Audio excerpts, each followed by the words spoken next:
hurt me to see the politicization of this war as well. I think that's maybe has to do with the kind of calculation you're referring to, but it seems like it doesn't. It seems like there's a cynical, whatever takes attention of the media for the moment, the red team chooses one side and the blue team chooses another.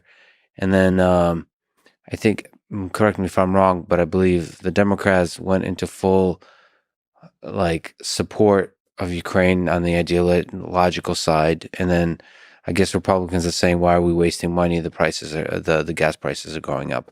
That's a very crude kind of analysis, but they basically picked whatever argument on whatever side, and now more and more and more, this particular war in Ukraine is becoming a kind of pawn in the game of politics that's first the midterm elections, then building up towards the presidential elections, and stops being about the philosophical, the social, the geopolitical aspects, parameters of this war, and more about just like whatever the heck captivates Twitter, and we're going to use that for politics. You're right in the sense of the fact that I wouldn't say that the red team and the blue team picked opposite sides on this. What I would say is that media discovered that talking about Ukraine wasn't as profitable as talking about something else.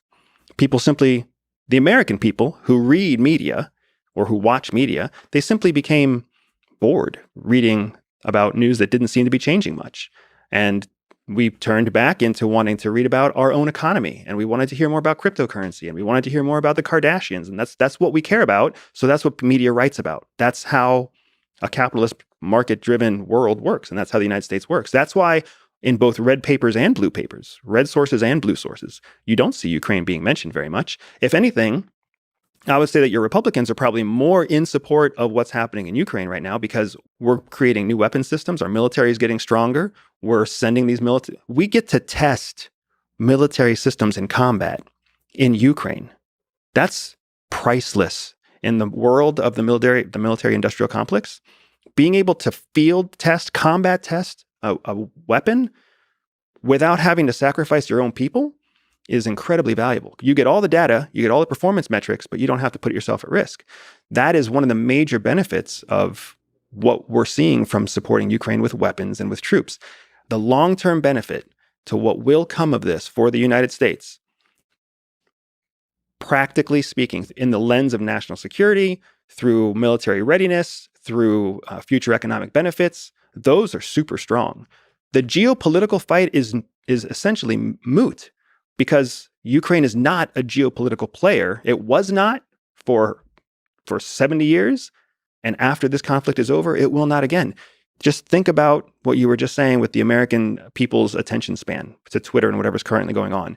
If the Ukraine conflict resolved itself today, in any direction, how many weeks do you think before no one talked about Ukraine anymore? Do you think we would make it 2 weeks? Or do you think we'd make it maybe 7 days?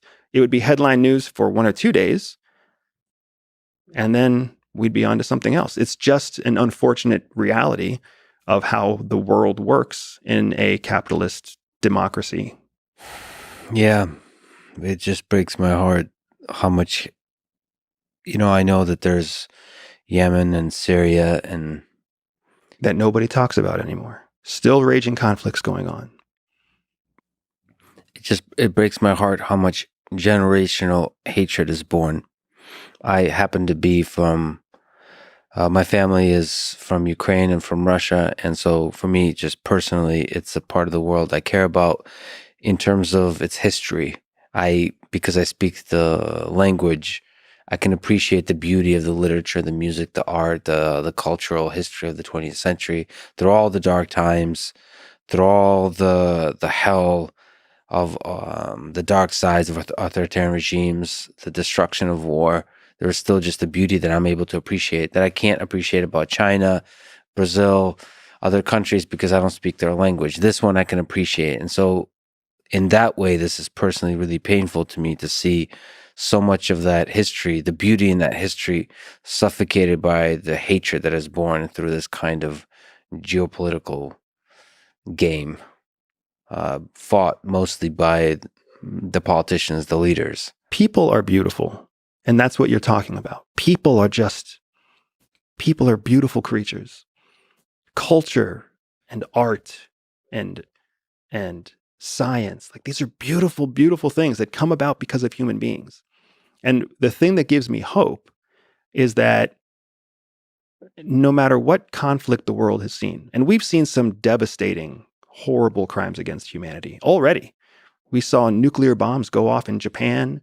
We saw genocide happen in Rwanda. We've seen horrible things happen. But people persevere. Language, culture, arts, science, they all persevere. They all shine through. Some of the most people don't even realize how gorgeous the architecture and the culture is inside Iran. People have no idea. Chinese people in the rural parts of China are some of the kindest, most amazing people you'll ever meet. And Korean art and Korean dance, Korean drumming. I know nobody has ever even heard of Korean drumming. Korean drumming is this magical, beautiful thing. And the North, in North Korea, does it better than anybody in the world. Taekwondo in North Korea is just exceptional to watch. North Korea? In North Korea. Nobody knows these How things. do you know about Taekwondo in North Korea? I have questions. That's fascinating. That's like people don't think about that, but the culture, the beauty of the people still flourishes even in the toughest of places. Absolutely. And we always will. We always will, because that is what people do. And that is just the truth of it. And it breaks my heart to see travesties that people commit against people.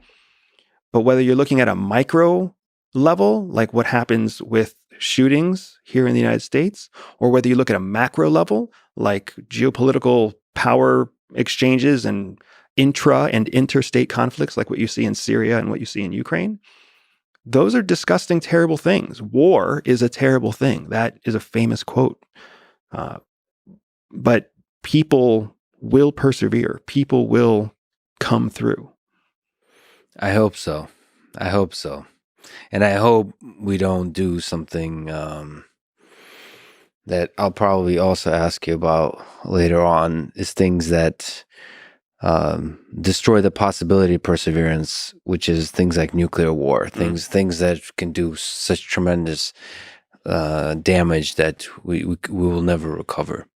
But yeah, I amidst your pragmatic pessimism, I think both you and I have a kind of maybe small flame of optimism in there about the perseverance of the human species in general.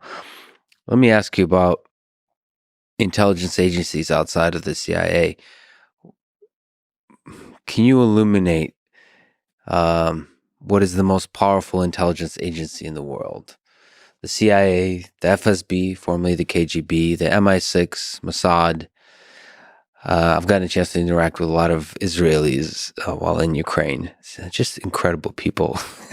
Yeah, in terms of both training and skill, just all on every front. American soldiers too. Just American military is incredible. I just the competence and skill of the military. The United States, Israeli, I got to interact, and Ukrainian as well. It's striking. It's striking. It's beautiful. I just love people. I love carpenters or people that are just extremely good at their job and that take pride in their craftsmanship. It's beautiful to see. And I imagine the same kind of thing happens inside of intelligence agencies as well, that we don't get to appreciate because of the secrecy. Same thing with like Lockheed Martin. I interviewed the CTO of Lockheed Martin. It breaks my heart as a person who loves engineering. Because of the cover of secrecy, we'll never get to know some of the incredible engineering that happens inside of Lockheed Martin and Boeing and Raytheon. Yeah. There's kind of this idea that these are, people have conspiracy theories and kind of assign evil to these companies to some part. But I think there's beautiful people inside those companies, brilliant people, and some incredible science and engineering is happening there. Anyway, that said, the CIA, the FSB, the MI6, Mossad, China. I know very little about the MSS, the Ministry of State Security. I don't know how much you know, or just other intelligence agencies in India, Pakistan. I've also heard. Yep, RAW is powerful, and so is ISS or ISSI. And then, of course, European nations in Germany and France, and yeah. So, what can you say about the power, the influence of the different intelligence agencies within their nation and outside? Yeah. So to answer your question, your original question, which is the most powerful, I'm going to have to give you a few different answers. So the most powerful intelligence organization in the world in terms of reach is the Chinese MSS, the Ministry of State Security, because they have created a single solitary intelligence service that has global reach and is integrated with Chinese culture. Subscribe for more videos.